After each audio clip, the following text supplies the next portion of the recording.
శ్రీ గణేశాయ నమః, శ్రీ సరస్వత్యై నమః, శ్రీ గురుభ్యో నమః. భక్తులారా, వ్యాసప్రోక్త మహాభారత ఇతిహాసం యథాతథంగా చెప్పుకున్నాం. ప్రతి శ్లోకం దాని అర్థం. ఇందులో భాగంగా నిన్నటి వరకు మనం ఆది సభారణ్య విరాట ఉద్యోగ భీష్మ ద్రోణ కన్న శల్య సౌప్తిక స్త్రీ పర్వాలనే 11 పర్వాలు పూర్తి చేశాం. మొత్తం 18 పర్వాల్లో 12వదైన శాంతి పర్వంలో కూడా 235వ అధ్యాయం వరకు చెప్పుకున్నాం. ఈ రోజున 236వ అధ్యాయాన్ని ప్రారంభం చేద్దాం. ప్రారంభించే ముందు వ్యాస భగవాను ప్రార్థన చేసుకుందాం. వ్యాసాయ విష్ణు రూపాయ వ్యాసరూపాయ విష్ణవే నమో వై బ్రహ్మనిధయే వాసిష్ఠాయ నమో నమః. నారాయణం నమస్కృత్య నరం చైవ నరోత్తమం దేవీం సరస్వతిం వ్యాసం తతో జయముదీరయేత్. జరానందనం వీరం జానకీ శోకనాశనం కపీశమక్షంతారం వందే లంకాభయంకరం. సదా నింబవృక్షస్య మూలాధివాసాత్ సుధాస్రావిణం తిక్తమప్యప్రియంతం తరుం కల్పవృక్షాదికం సాధయంతం నమామీశ్వరం సద్గురుం సాయినాథం. సమర్థ సద్గురు సాయినాథ్ మహారాజ్ కీ జై.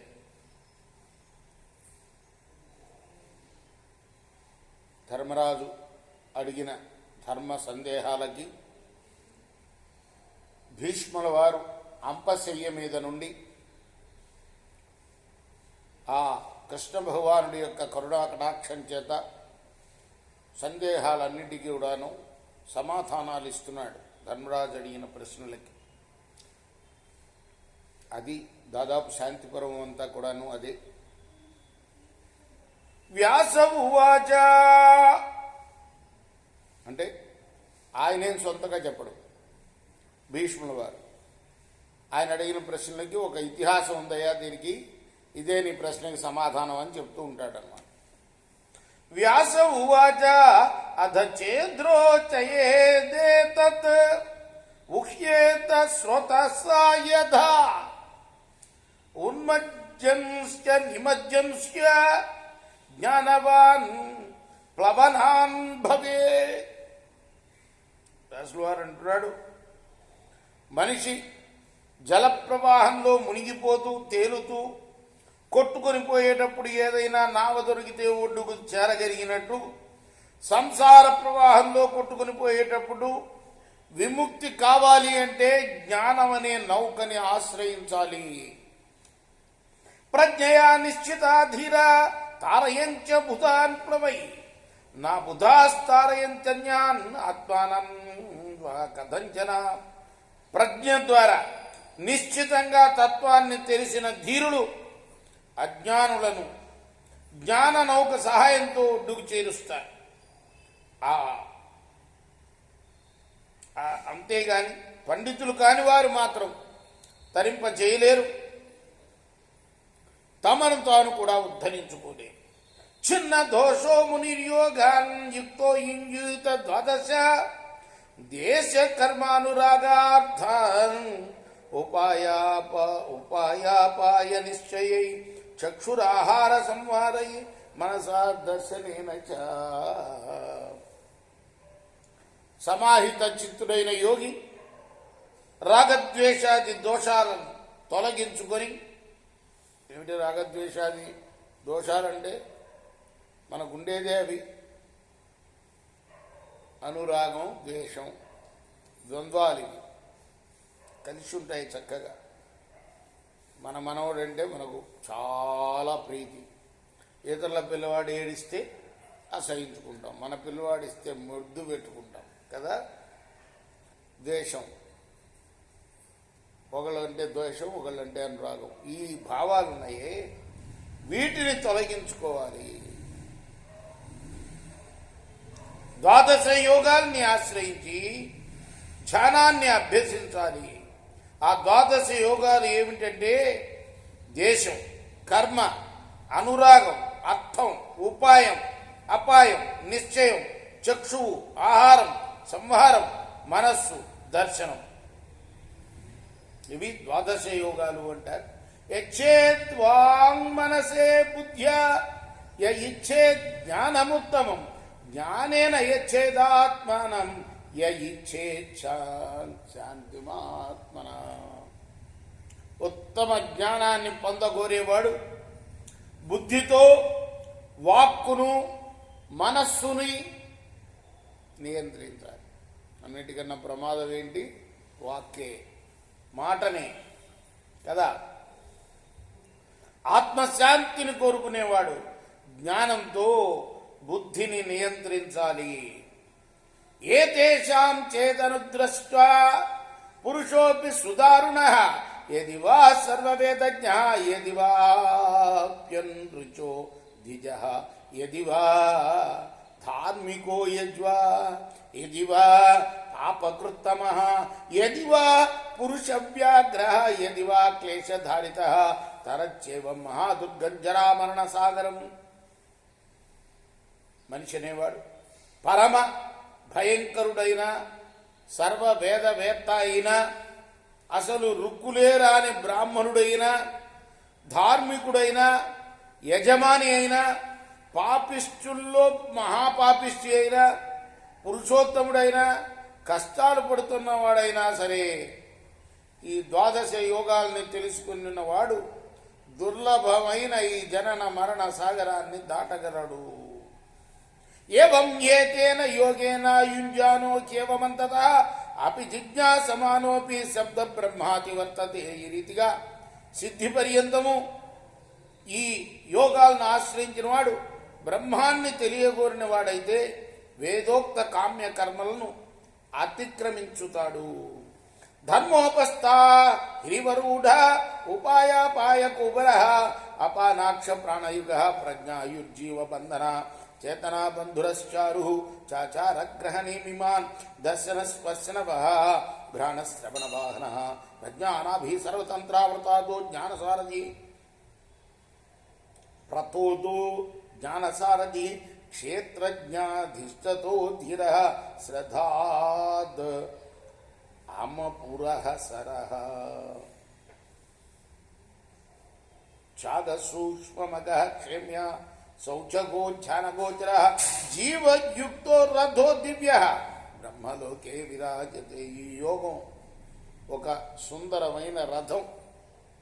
ధర్మమే దీనిపైన ఉన్న ఆసనం, బిడియమే కవచం, ఉపాయ అపాయాలు నొగళ్ళు, అపారమే ఇరుసు, ప్రాణవాయువు కాడి, బుద్ధి ఆయువు, జీవుడు బంధనం, చైతన్యమే కిరీటం, సదాచారమే నేమి, నేత్రం చర్మం నాసిక శ్రవణం వాహనాలు,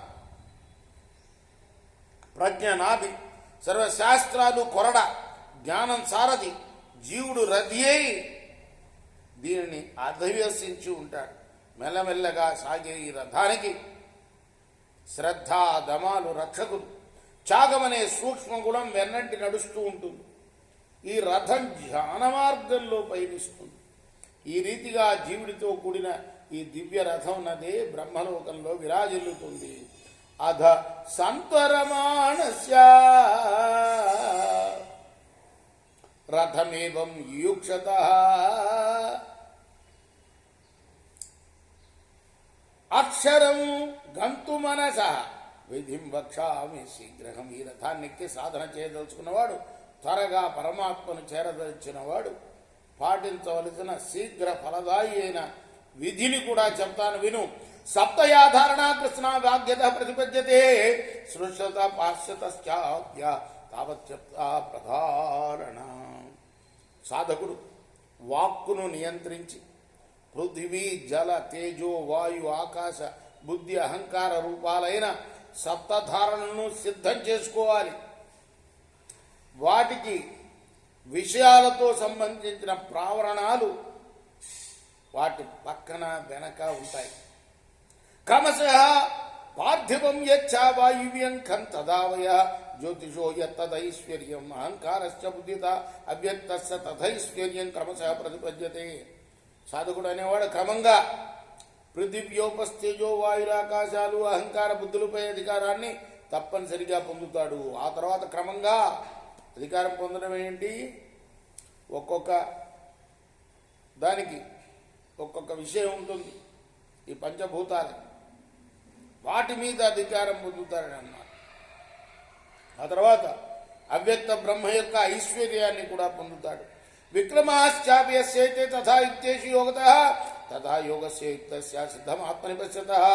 యోగభ్యాస ప్రవృత్తి గల యోగి పృథివ్యాధులపై అధికారాన్ని పొందే విధానాన్ని ధారణాపూర్వకంగా ధ్యానం చేసే సమయంలో బ్రహ్మప్రాప్తిని అనుభవించే యోగసిద్ధిని కూడా వివరిస్తాను విను. ఆ నిర్ముచ్యమాన సూక్ష్మాద్వాత్ రూపాణి మాని పశ్యతః సైశ్రేష్ఠ ధాతు మా సూక్ష్మ సంశ్రయితే నభ.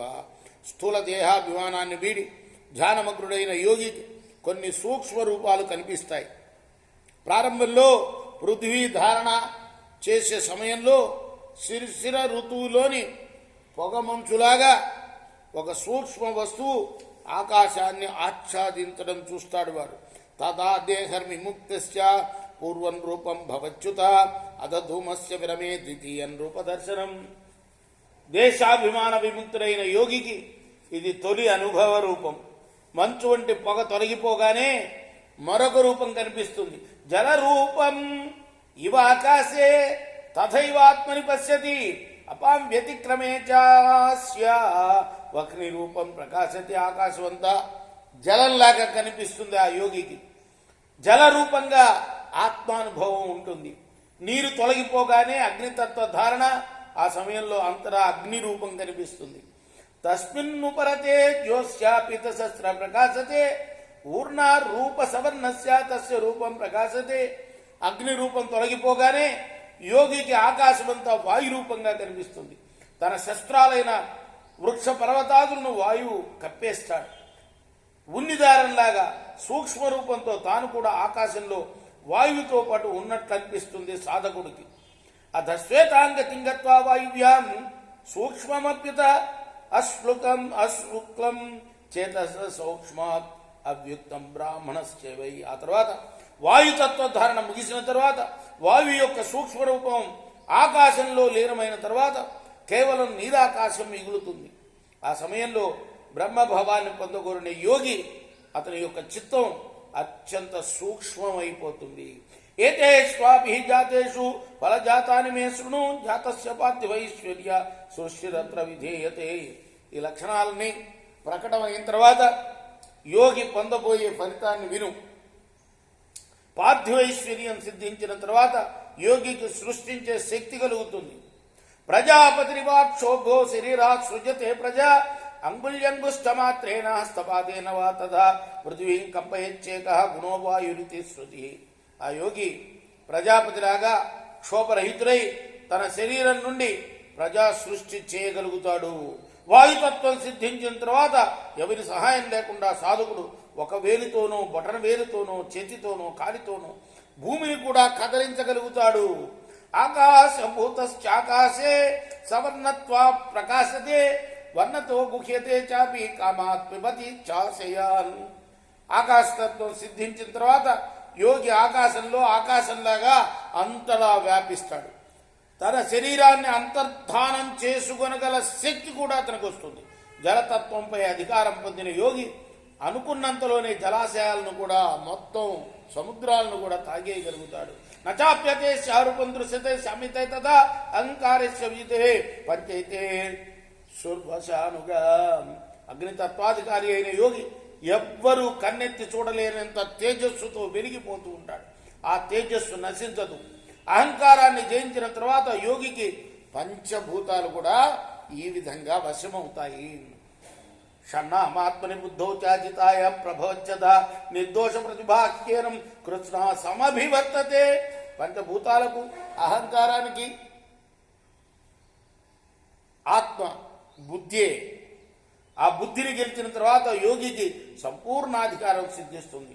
అప్పుడు విశుద్ధ తత్వజ్ఞానం పూర్తిగా లభిస్తుంది. తథైవ వ్యక్తమాత్మానం అవ్యక్తం ప్రతిపద్యతే యతో నిస్సరతే లోకః భవతి వ్యక్త సంజ్ఞకః. ఆ తర్వాత ఈ జగత్తు పరమాత్మ నుండి పుట్టి వ్యక్తమని వ్యవహరింపబడుతుంది. కాబట్టి పదార్థ కార్యభూతమైన వ్యక్త జగత్తు అంతా కూడా అవ్యక్తంలో లీనమైపోతుంది. తత్రావ్యక్తమయం విద్యాం శృణుత్వం విస్తరైనమా తథా వ్యక్తమయం చైవ సాంఖ్యే పూర్వం నిబోధమే. సాంఖ్య దర్శనంలో వివరింపబడిన అవ్యక్త విద్యను నేను సవిస్తరంగా చెప్తాను, విను నాయన. ముందు సాంఖ్యంలో చెప్పిన వ్యక్త విద్యను గురించి చెప్తాను విను. పంచవింశే తత్వాన్ని తుల్యాన్యుభయత సమం యోగే సాంఖ్యాభిచ తథా విశేషం తత్ర మే శృణు. సాంఖ్యయోగాలు రెండింటిలోనూ, సాంఖ్యము యోగాలు ఈ రెండింటిలోనూ సమానంగా 25 తత్వాలు ఉంటాయి. ఈ విషయంలో విశేష విషయాలను చెప్తాను విను. ప్రోక్తం తద్వ్యక్తమిచ్చేవా జాయతే వర్ధతే చేత్ జీర్యతే మ్రియతే చైవ చతుర్లక్షణైర్యుతం. పుట్టడం, పెరగడం, శిథిలమవటం, మరణించడం, ఈ 4 లక్షణాలు కలిదాన్నే వ్యక్త రూపము అంటారు. విపరీతమతో యత్తు తదవ్యక్తం ఉదాహృతం ద్వావాత్మానౌ చ వేదేషు సిద్ధాంతేష్వ ఉదాహృత. దీనికి భిన్నమైనది అవ్యక్తం. వేదాల్లోనూ శాస్త్ర సిద్ధాంతాల్లోనూ అవ్యక్తం 2 విధాలు. అవి ఏమిటయ్యా అంటే, ఒకటి జీవాత్మ, 2 పరమాత్మ. చతుర్లక్షణజం త్వాజ్యం చతుర్వర్గం ప్రత్యక్షతే వ్యక్తం అవ్యక్తజం చైవ తదా బుద్ధమదే భరత్ సత్వం క్షేత్రజ్ఞ ఇచ్చేతద్వయమస్యం అదర్శనం ద్వావాత్మనౌ చ వేదేషు విశేష్వర అమరజ్యత విషయాత్ ప్రతి సంవార సాంఖ్యానాం సిద్ధిలక్షణం. అవ్యక్తులై కూడా జీవాత్మ వ్యక్త సంబంధం వల్ల జనన వృద్ధి జరా మరణాలు కలిగి ధర్మార్థ కామోక్షాలతో సంబంధాన్ని కల్పించుకున్నాడు. అవ్యక్తంలో మరో భేదమైన పరమాత్మ జ్ఞానస్వరూపు. వ్యక్తాన్ని సత్వమని, అవ్యక్తాన్ని క్షేత్రజ్ఞుడని అంటారు. అంటే బయటికి కనపడేది ఈ శరీరం క్షేత్రం అని, దాన్నే సత్వం అంటారు. మరి అవ్యక్తాన్ని క్షేత్రజ్ఞుడు అంటారు. కనపడని వాడున్నాడే, ఎవరు వాడు? ఆత్మ. వాడిని ఏమంటారు? క్షేత్రజ్ఞుడు అంటారు. వేదాల్లో కూడా ఆత్మభేదాలు ఇలాగనే చెప్పబడాయి. విషయాసక్తుడైన జీవుడు విషయ విముఖుడై నివృత్తి పొందినప్పుడే ముక్తుడవుతాడు. సాంఖ్య శాస్త్రంలో ఇదే మోక్షం అంటే. ఏమిటి మోక్షం అంటే? జీవుడు విషయ విముఖుడవ్వాలి, విషయాల పట్ల వెంటపడకుండా ఉండాలి. ఒక్కొక్క ఇంద్రియానికి ఒక్కొక్క విషయం ఉంటుంది. కంటికో విషయం, ముక్కుకో విషయం, నోటికో విషయం, చర్మానికో విషయం, చెవికో విషయం. వీటి వెంట పడకుండా ఉన్నప్పుడు వాడు ముక్తి పొందుతాడు. అప్పటిదాకా ముక్తి లేదు. నిర్మమశ్చానహంకార నిర్ద్వంద్వశ్చిన సంశయ నైవ క్రుధ్యతి నద్వేష్టి నానృత భాషతే గిరః అకృష్టస్థాడితశ్చైవ మైత్రేణ చాతినాశు వాగ్దండ కర్మ మనసాంత్రయాణాంచ నివర్తక సమః సర్వేషు భూతేషు బ్రాహ్మణాం అభివర్తతే. మమత అహంకారం అంటే నేను, నాది. మమత అంటే నాది, వీడు నావాడు. మమకారం. అహంకారం అంటే నేనే గొప్ప. ఇలా మమత అహంకారాలు లేనివాడు ద్వంద్వరహితుడు.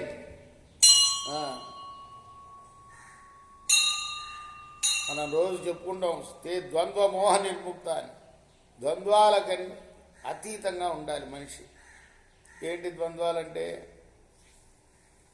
నువ్వు నేను ఇదొక ద్వంద్వం, సుఖం దుఃఖం ఇదొక ద్వంద్వం, లాభం నష్టం అదొక ద్వంద్వం కదా. ఇవన్నీ జంటలు. ఈ ద్వంద్వరహితుడిగా ఉండాలి. లాభం వచ్చినా ఒకే భావం ఉండాలి, నష్టం వచ్చినా ఒకే భావం ఉండాలి. నువ్వన్నా ఒకే భావం ఉండాలి, నేనన్నా ఒకే భావం ఉండాలి.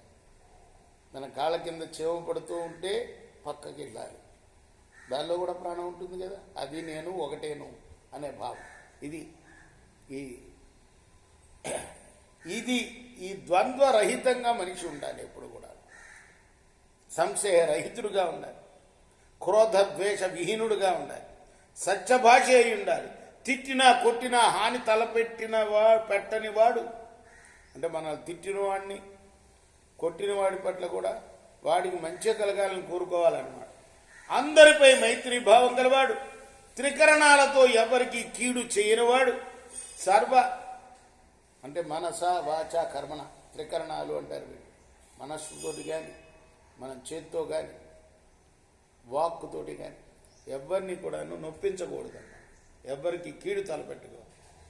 సర్వ సమభావుడు అయిన యోగి బ్రహ్మభావాన్ని పొందగలుగుతాడు. నైవేచ్చతి నానిచ్చ యాత్రామాత్ర వ్యవస్థిత అలోపుపో వ్యధోదాంత నృతి నిరాకృతి నాస్యేంద్రియమనేకాగ్రం న విక్షప్త మనోరథ సర్వభూత సదృం మైత్ర సమలోష్టాశ్వకాంతిన తుల్య ప్రియా ప్రియో ధీర తుల్య నిందాత్మ సంస్థుతి అస్పృహ సర్వకామేభ్యో బ్రహ్మచర్య దృఢవ్రత అహింస సర్వభూతానాం ఈ దృక్సాంఖ్యో విమచ్చతే. ఇవన్నీ కూడా భగవద్గీతలో సాంఖ్యయోగం అనే పేరున ఉండే అధ్యాయంలో 2వ అధ్యాయంలో ఇవన్నీ చెప్తారు. ఇవే మాటలు వస్తాయి. ఎందుకంటే 2 రాసినవాడు ఒకటేగా వ్యాసుడిగా, భారతంలోదే భగవద్గీత కూడా కదా. అంటే ఈ ఆధ్యాత్మిక విద్య ఏదైతే ఉందో చరవడంగా చెప్తూ ఉంటే కానీ అది మనిషికి అర్థం కాదు. మనిషిగా పుట్టినవాడు చెప్తూ ఉండాలి, వింటూ ఉండాలి. ఇప్పుడు నేను భగవద్గీత రోజు చదువుతాను, దాదాపు 40 ఏళ్ళ నుంచి ప్రతిరోజు చదువుతాను కదా. అట్లా ఉంటేనే కానీ ఎక్కదు మనిషి బుర్రకి. అందుకోసమే అనేక సార్లు వస్తాయి భారతంలో ఇవే విషయాలు, అనేక సార్లు వస్తుంటాయి. దేని మీద రాగద్వేషాలు లేనివాడు, దొరికిన జీవికతో తృప్తిపడేవాడు, మన దొరికిన దాంతో తృప్తిపడేవాడు, ఎవరి మీద అనురాగం కానీ, ఎవరి మీద ద్వేషం కానీ, వీడంటే ఇష్టం, వీడంటే కష్టం అలా ఉండకూడదు. లోభం లేకుండా ఉండాలి, వ్యథ లేకుండా ఉండాలి, బాధ ఉండకూడదు, ఎప్పుడు సంతోషంగా ఉండాలి.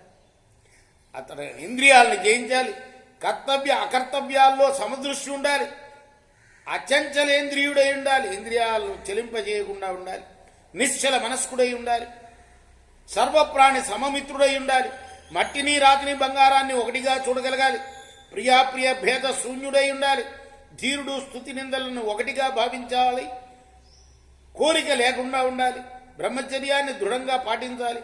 ఏ ప్రాణిని హింసించిన వాడు సాంఖ్యయోగి. బ్రహ్మచర్యాన్ని దృఢంగా పాటించాలంటే మొగుడు పెళ్ళాతోటి సంసారం చేయకుండా ఉండడం కాదు. ఈ భారతంలోనే ఒక చోట చెప్తాడు, కేవలం భార్యతో మాత్రమే సుఖించేవాడు బ్రహ్మచర్యాన్ని అవలంబించినట్టే లెక్క అని. అర్థమైందా? ఎక్కడ వచ్చినా కూడా బ్రహ్మచర్యం పాటించడం అంటే అదే. సరే, మామూలు విద్యార్థి బ్రహ్మచర్యం పాటించడం అది వేరు, గృహస్థు బ్రహ్మచర్యం పాటించడం అంటే అదే అన్నమాట లక్షణం.